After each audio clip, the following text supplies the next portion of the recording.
Good morning, afternoon, or evening, depending on where you are, and welcome to the 177th annual meeting of the Institution of Mechanical Engineers.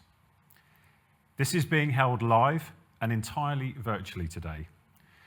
Now, present with me here, currently in London, are Dr. Alice Bunn, OBE, our Chief Executive, Dr. Clive Hickman, OBE, President-elect and Chair of our Finance Board, and finally, Phil Peel, Immediate Past President. Now, I am advised that this meeting is quorate and is also being recorded. The recording will be made available on the website. In accordance with our Royal Charter and bylaws, only corporate members and associate members are entitled to participate in the business of our annual meeting.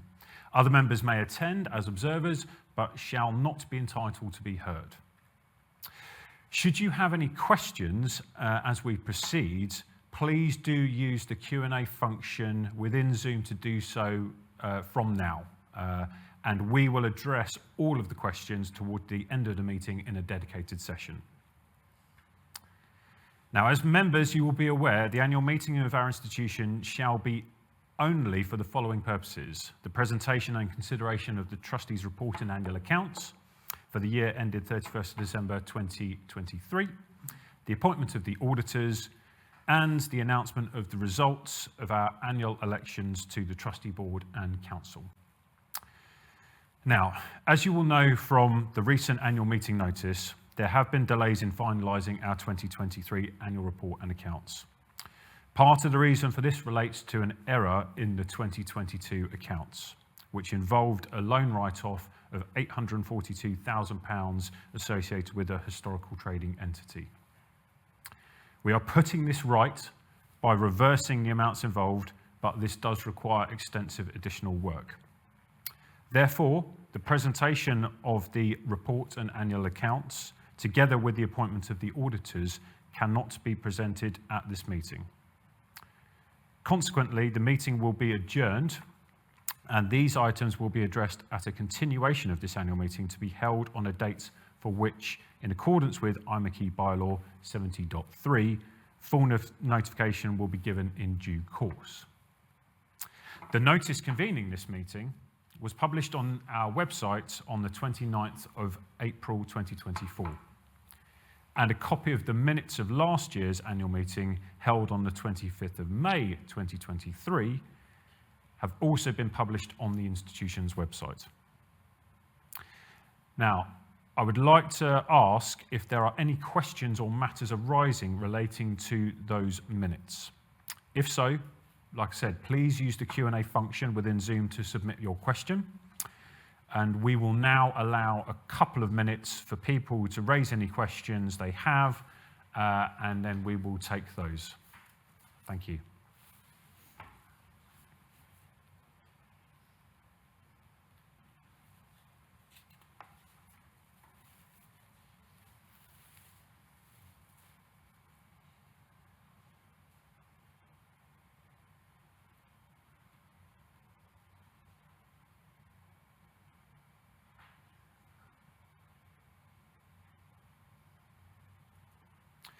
Well, it doesn't look like we have any questions for the minutes, so I will now proceed to approve and sign the minutes of the last meeting.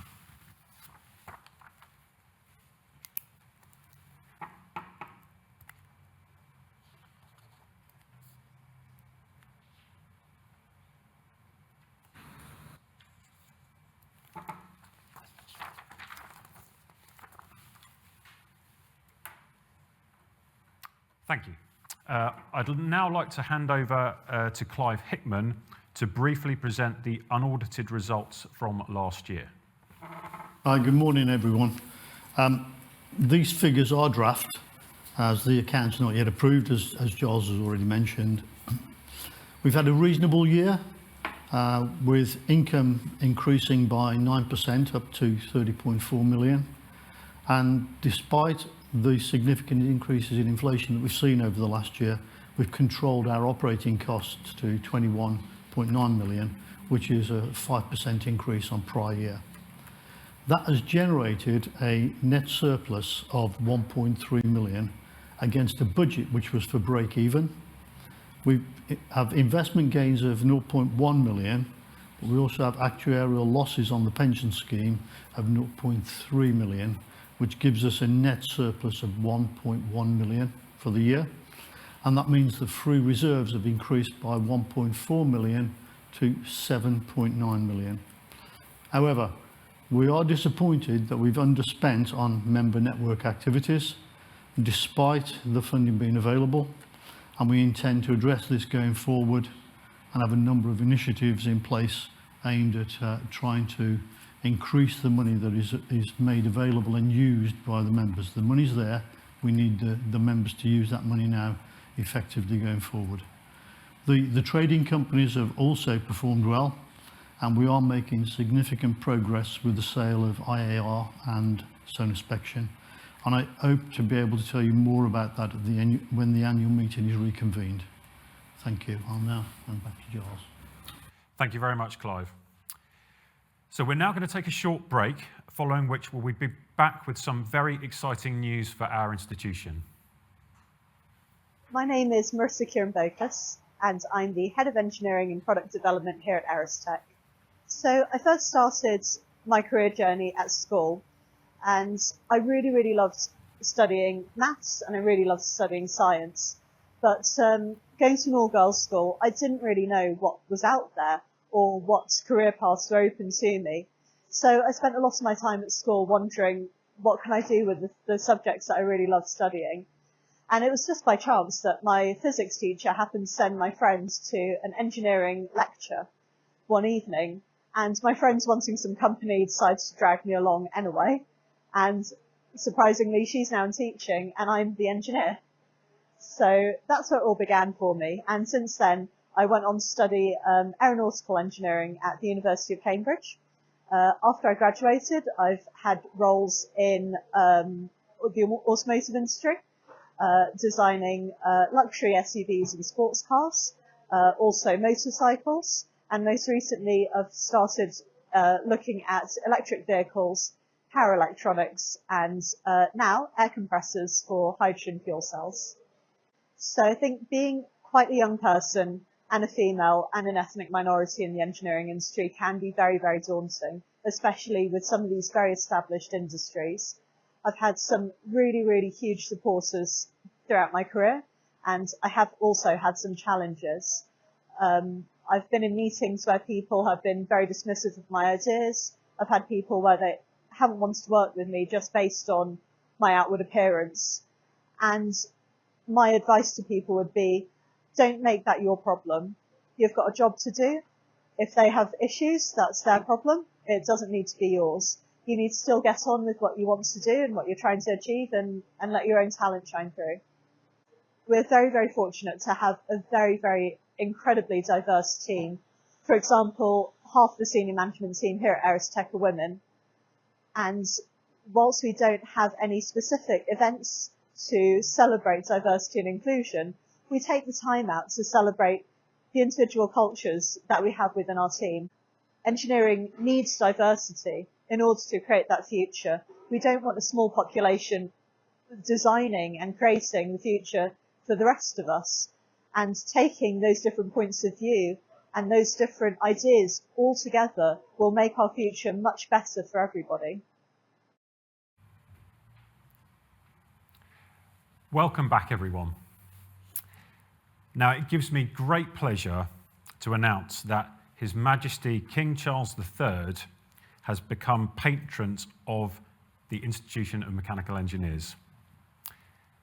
His Majesty was elected an honorary fellow of our institution in 1977 and has been actively involved in the IMechE for over the years, attending events and writing the foreword to the publication celebrating our 150th anniversary in 1997. Well known for his commitment to the environment, His Majesty champions the role of engineering in promoting sustainability and combating global warming, both of which are policy priorities of our institution. It is notable that the King's first official visit after his coronation was to a pioneering research centre within the engineering sector. This visit was to the new Whittle Laboratory at Cambridge University that aims to speed the development of net zero aviation and energy technologies, and whose director, Professor Rob Miller, won our institution's Thomas Hawksley Gold Medal in 2010 for his research. In the foreword to Progress Through Mechanical Engineering, the first 150 years of the Institution of Mechanical Engineers, which was published in 1997, His Majesty noted the importance of engineers in solving global challenges we face. And I quote, "Progress is the very spirit of engineering, and the mechanical engineers of the last 150 years have been responsible for innovations which have transformed standards of living and ways of life throughout the world. But today's increasing pace of technological change puts even greater pressure on the problem-solving and innovative capabilities of mechanical engineers." Now, the royal family, as we know, has a long tradition of supporting engineering, with the institution receiving its royal charter in 1930, and Her Majesty Queen Elizabeth was our patron throughout all her reign, and her husband, His Royal Highness Prince Philip, was also an honorary fellow. The King has attended a number of IMechE events, including the 1981 annual dinner, where he gave a speech, and the James Clayton Lecture in 1982, Engineering for Humanity by MW3. I'm sure that we are all delighted to welcome His Majesty as our patron.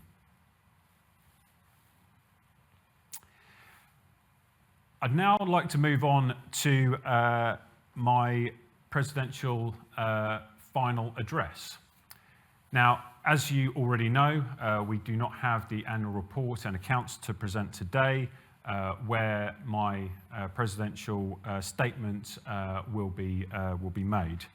So I'm therefore going to do that for you now.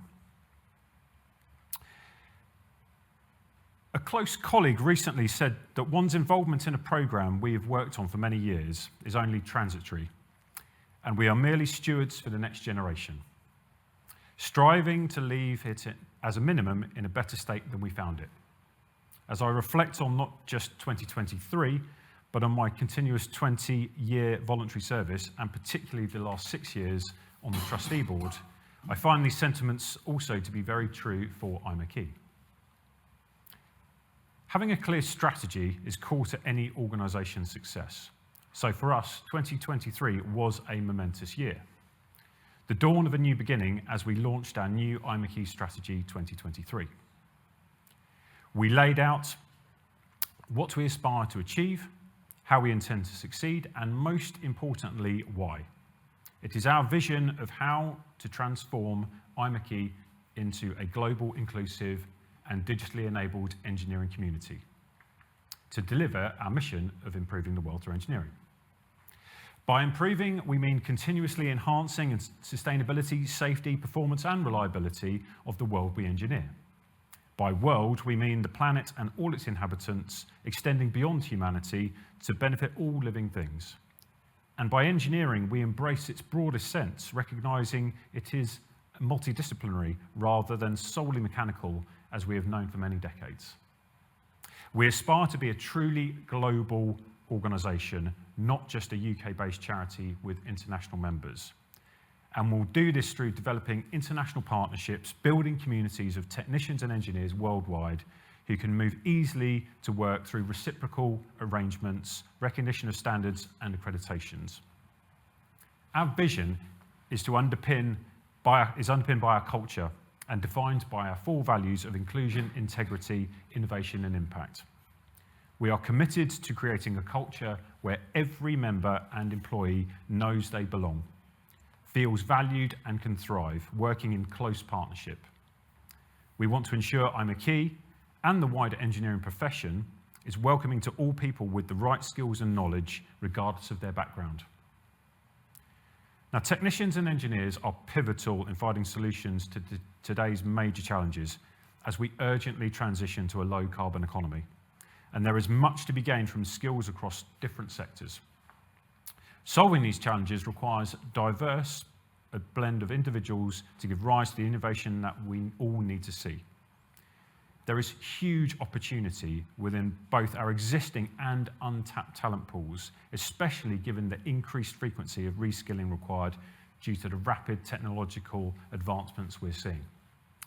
This is as important as inspiring the next generation to pursue a career in our profession. And if we are to succeed, we must embrace digital first. Our journey towards creating the capabilities necessary to deliver all our services in a digitally enabled way, aligning with our global aspirations, is well underway. We are in the development phase for many projects, with new services already being rolled out. And we now have two very clear strategic goals that define our purpose. The first is to develop, register, and support our members and the wider engineering community to be their best to achieve a more inclusive and sustainable world. This is about ensuring we focus not only on acquiring new members and helping them becoming professionally registered, but also on supporting them and the community throughout their whole lives. Our second goal is to maximise the impact of our community to promote engineering, inform opinion, and stimulate innovation for the benefit of society. If the first goal is about helping individuals to be great technicians and engineers, then the second is about harnessing that expertise, skills, and experience to improve the world through engineering. It has been so exciting for me this year personally to see firsthand how our members and employees are working in close partnership across the globe, providing thought leadership, mentoring, support services, and knowledge sharing. I have genuinely been blown away by the immense pride, passion, and enthusiasm I have observed, and for that I am eternally grateful. Thank you.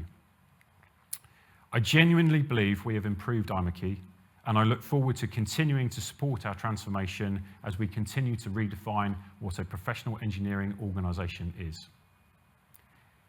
Technicians and engineers will change the world like they have done ever since they existed. To our members all over the planet, there is one simple question to ask yourself: what do I want to be?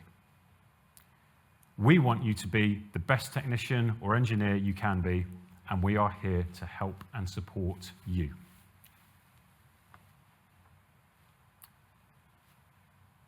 Now, we come to our ballot, which has held for the elections of the Trustee Board.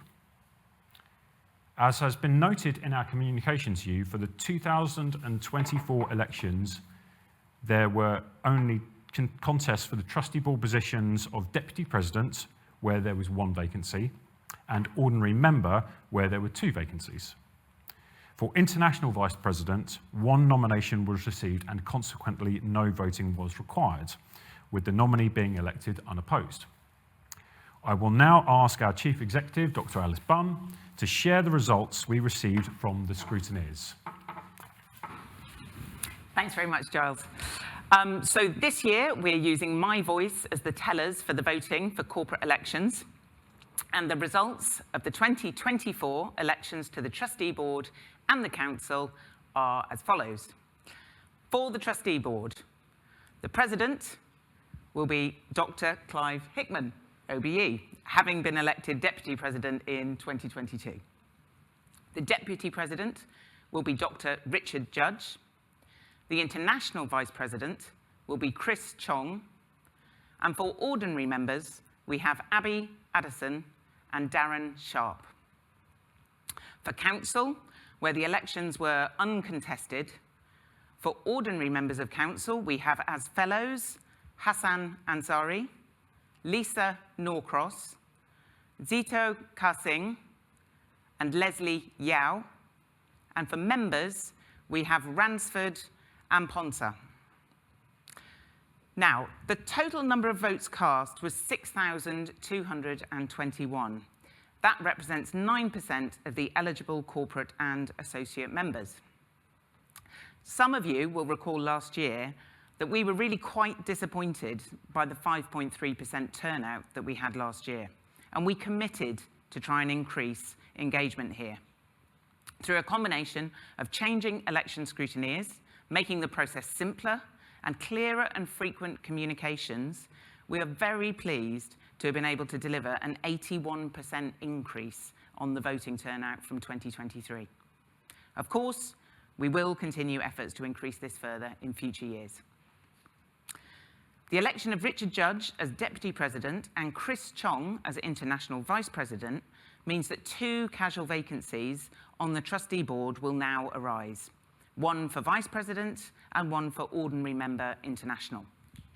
The process around both will be managed by the IMechE Nominations Committee, and further information will be provided on that in due course. For Council, given that the number of nominations in each category, so that's fellow and member, was equal to or less than the number of seats, no elections were required and nominees were elected unopposed. So 2 member seats remain vacant, as there was only 1 nomination in that category, and 3 seats were up for election. Now, separately, and for information only, following the UK regional and international regional elections, the following candidates have been confirmed as elected. So, in the UK, in Scotland, Abhishek Bhatia will become the new Scotland Chair on the 29th of May 2024. In the East Midlands region, Carle Zavaleta was elected Chair on the 20th of May in 2024. In the Thamesway region, Simon Edwards was elected as Chair on the 23rd of March in 2024. And for the Regional Strategy Board, we have John McCarthy, who was elected Deputy Chair on the 5th of April 2024. In our international membership for the Northeast Asia region, we have as Regional Chair Vincent Ho, and the Region Young Member Representative is Chan Kwok Wai Ken. In the Oceania region, as Region Chair, we have Nick Coulthard. The Region Young Member Representative position remains vacant, however, as we did not receive any eligible nominations. And on the International Strategy Board, we have as Chair Vinesh Thiruchelvam. The duration of office for these regional representatives is 3 years and commences today on the 23rd of May 2024. So we congratulate the successful candidates who bring their knowledge and experience to our trustee board, to our council, and to our regional and international deliberations. And special thanks go from Giles and I to our retiring members for their outstanding support. The time and effort that they devote is truly inspiring and incredibly humbling. And I'll now hand back to Giles. Thank you very much, Alice, for that. So I would now like to move to our dedicated question and answer session and invite you to submit any further questions into the Q&A function within Zoom if you have not already done so. So we're now waiting for questions to come in, and we'll pick those up as soon as we see them.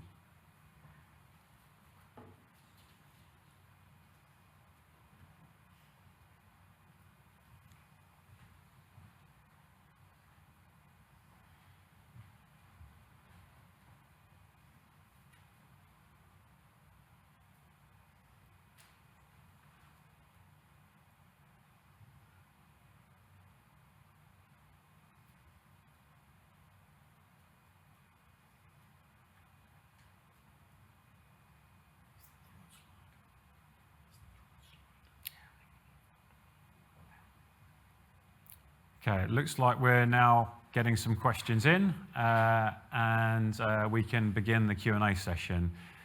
So, the first question is from Andrew Skinner. Hi, Andrew. As an observation, he says, the message received at member level is that the finances are tight. This has led to scaling back of particularly local events in the regions. We have some centres that have scaled back, that have been reducing attendances at events. The message from Clive needs to reach local groups to arrest the decline in member attendance in the centres and regions. And if you didn't know, Andrew is our chair of our railway division. So yeah, thank you very much for that question, Andrew. Clive, I'm going to turn to you on this one because I know you've been doing a number of things recently with the Finance Board to help improve this situation. So did you want to comment, please? Yeah, Andrew, it's a really interesting point because we hear repeatedly that there's not enough money going into the membership for local events. And for several years now, we have underspent the budget. So one of the things that we did early on last year was to give members, groups and boards the opportunity to have a carryover of 10% of their budget into the following year if it had not been spent. And we have also introduced a process whereby divisions and groups that find that they need more money for an event can apply directly to the finance board. And in fact, we have one of those right now from Singapore, where we're looking to sign off about £3,000, and that will be approved in the next couple of days to allow the Singapore branch to be able to deliver an event locally to their region. Thank you, Clive. And if I could make a comment, actually, the message really needs to be out there, which is your point, Andrew. We aren't seeing member funds in the volunteer network spent at the rate we would like. It's not that the money isn't there, it's the spendability of it and the ability to get the money to where it needs to be best. We are aware of that, and we're working on that to make it much easier for member groups to apply for that funding, so that we can get the level of activity back up to where we want it to be, because we still aren't back where we were pre-COVID. So it is a really important point we want to get across to our membership. So yeah, thanks, Clive. Okay, so we're going to move on to the next question. This is from Neil Cooper. So what was the reason for having to change the accounting from 2022? So again, Clive, another finance question. So if I could go to you for that one, please. Yeah, Neil, the problem we had that we wrote off £842,000 from a loan that we had given to one of the trading companies and to PEP, and that was an error. We should not have done that.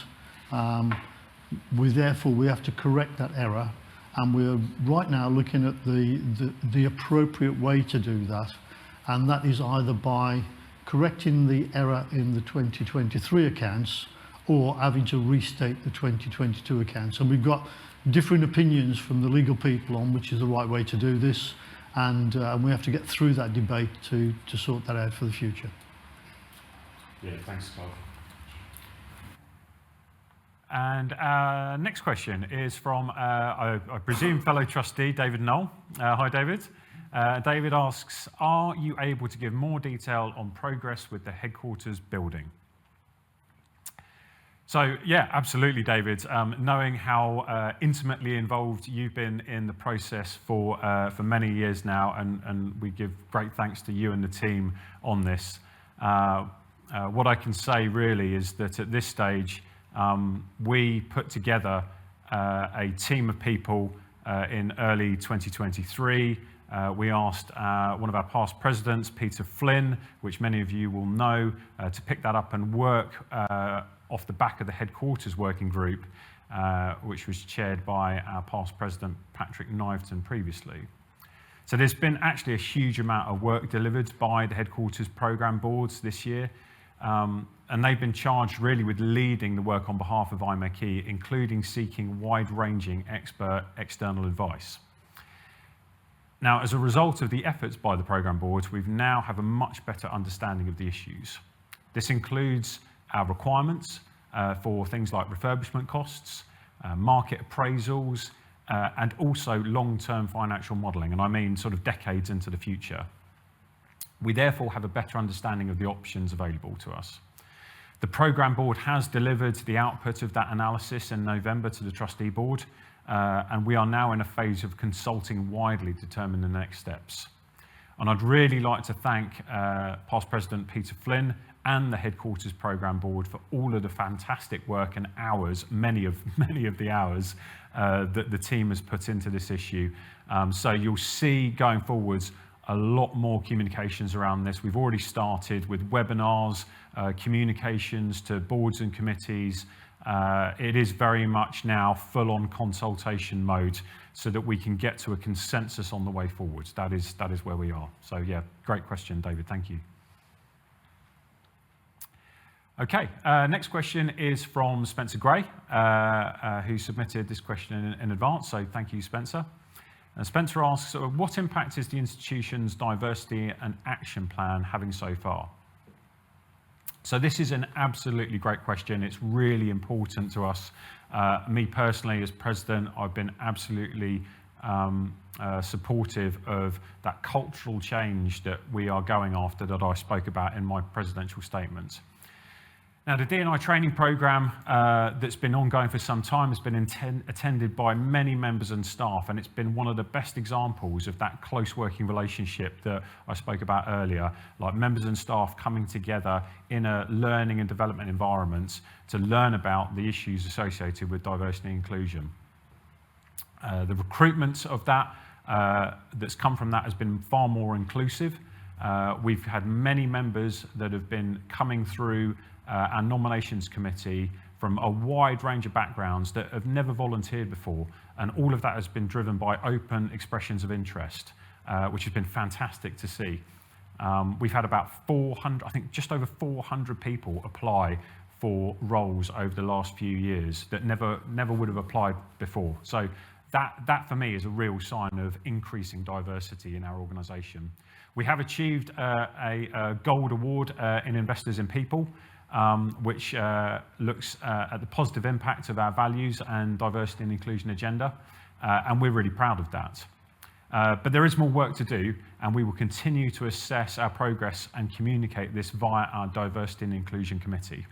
We're working to better measure our diversity, putting proper metrics in place, recognising that our pool of affiliate members is the most diverse group of members, and we are hoping that our members increasingly provide the data we need to measure our progress. So yeah, thank you, Spencer. Really, really important aspect of what we're driving from a cultural change perspective.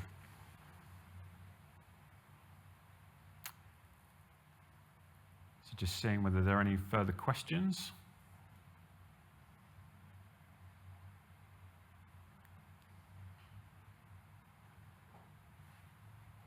Okay, so thank you very much for that.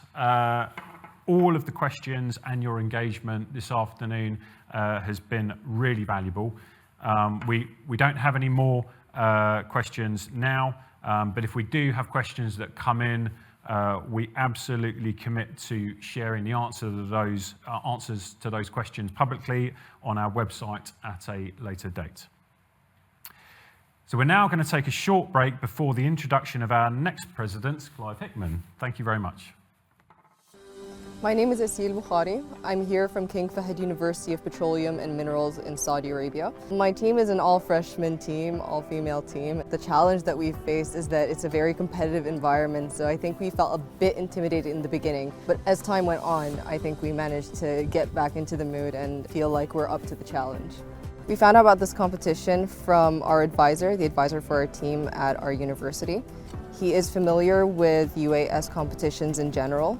We have an all-males team at our university that is participating in the States, and so he wanted to find a different competition for an all-females team, and so he found this one, and we decided to participate in it. The highlight of this competition was, I think, seeing our aircraft fly for the second time after we've crashed it. Especially since we fixed it in such a short amount of time, I think that seeing it fly for the second time had a completely different feeling from when flying it the first time. Just because seeing it back in the air after fixing it so quickly was just an amazing feeling.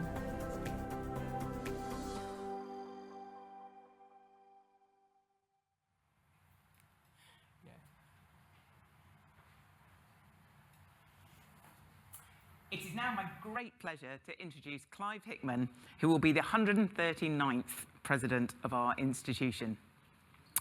Clive was born in Coseley, West Midlands, and studied at the University of Wolverhampton, Aston University, and Loughborough University, holding a BSc and a PhD in mechanical engineering and an MBA.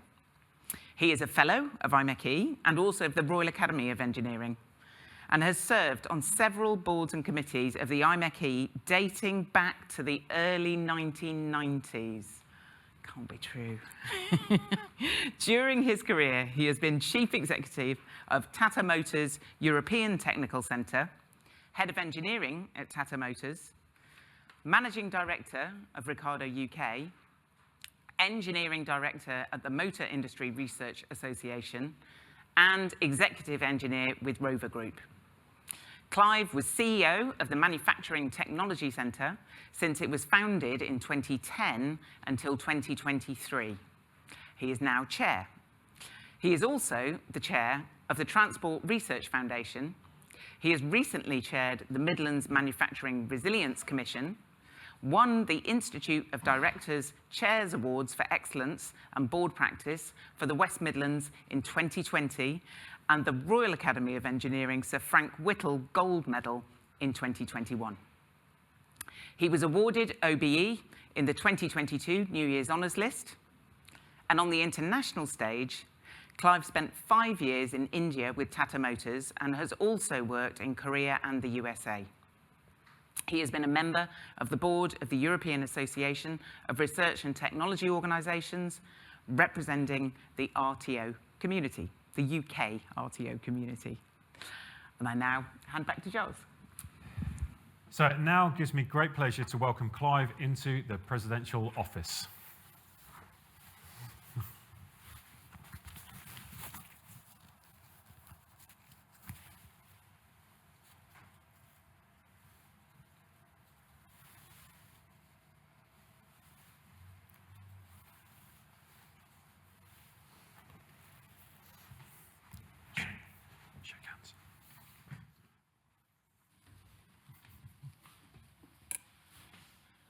Thank you, Giles. And as my first duty as president, I would like to introduce past President Phil Peel to say a few words of appreciation about Giles and his presidential year. Thank you, President. So, on behalf of the institution and the whole of its membership, it gives me great pleasure to say a few words of thanks for Giles's presidential year. And I know it has been an action-packed one as well. So, I'd like to move the slide in the right direction first. There we go. I'd like to reflect briefly on Giles's unique contribution to our institution, and I'm going to use his name as a basis for that reflection. So, Giles, I think you have been an inspiration to the next generation of engineers as the youngest president in our 177-year history. You have focused on international growth, and you have furthered our international presence. You have promoted the institution around the globe, and I reference your overseas visits to India, to Sri Lanka, and to Malta, as well as strengthening ties with some of our overseas sister institutions like the Hong Kong Institution of Engineers. You have provided clear and strong leadership, both of our governance body, the trustee board, as well as to our wider membership, for example, via the virtual volunteer conference that we held and numerous UK-based visits around the different regions. You have acted as a voice of engineering and championed engineering, attending notable events such as the Engineers Gallery launch at the London Science Museum, where I believe Alice played a starring role, and our Engineering Challenge events. And finally, S, and maybe no guesses for what S would be, but if we look back 12 months ago, roughly, when you gave your presidential address, you championed the rollout of our new strategy, and you laid the foundation stones for a fresh approach to achieving our strategic goals of membership, development, and impact. So I think if we remember anything, we should remember the key role that strategy played in your presidential year. So, Giles, my heartfelt thanks on behalf of the institution for your unfailing dedication to the institution and all you've done for it. I know I speak for the whole institution in expressing those, and thank you on their behalf. And finally, we know you're rather fond of motor racing. And whether it be attending the Le Bon 24-hour, which I know you do on a regular basis, or the Goodwood Festival of Speed, I think it's really rather fitting to close your presidential term in the usual manner at race end. So let's wave the checkered flag for you. You made it across the line. Congratulations. And Clive, I pass it back to you. Phil, thank you so much for your kind words. For me, this year has been absolutely amazing. If I look back 12 months ago and the strategic priorities that we said we were going to do 3 big things this year. We said we were going to put a longer term budget in place and planning so that we can see much further ahead, which we've done. We said also that we were going to align our staff resources to make sure that we're set up to deliver the strategy more effectively and support our membership in what you do, particularly the volunteer network. And as you say, Phil, like finally, from a strategy perspective, for me, it is a really important thing that we've rolled out that strategy, but the most heartwarming thing for me to see this year is the fact that you, the membership, have started to take that strategy and understand what it means to you, and we've actually seen that like across the globe, local communities picking up the strategy, understanding it, taking it forward and actioning it. And that for me has been the best thing about this year. So thank you all for doing that and your engagement along the way. So yeah, thank you very much, Phil. Thanks, Giles. And it has been a good year. For me, I'm proud and I'm honoured to be the institution's 139th president. On the 5th of June, I'll be giving my presidential address here at Birdcage Walk, and that will be streamed live as well. You can find full details on how to register for the event on our website, and in the address I'll be looking at AI, robotics and other advanced manufacturing solutions and the role that engineers can play in the future of our great nation and across the world. We would welcome any feedback that you may have on your experience of this virtual format, which can be sent to the governance email that should be coming up on your screens right now. Thank you for joining us today. That concludes this part of the annual meeting, and as was stated earlier, the presentation of the trustees' report and accounts, together with the appointment to the auditors, will be addressed at a continuation of this meeting that will be held later in the year, and for which notification will be given in line with our charter. Thank you very much.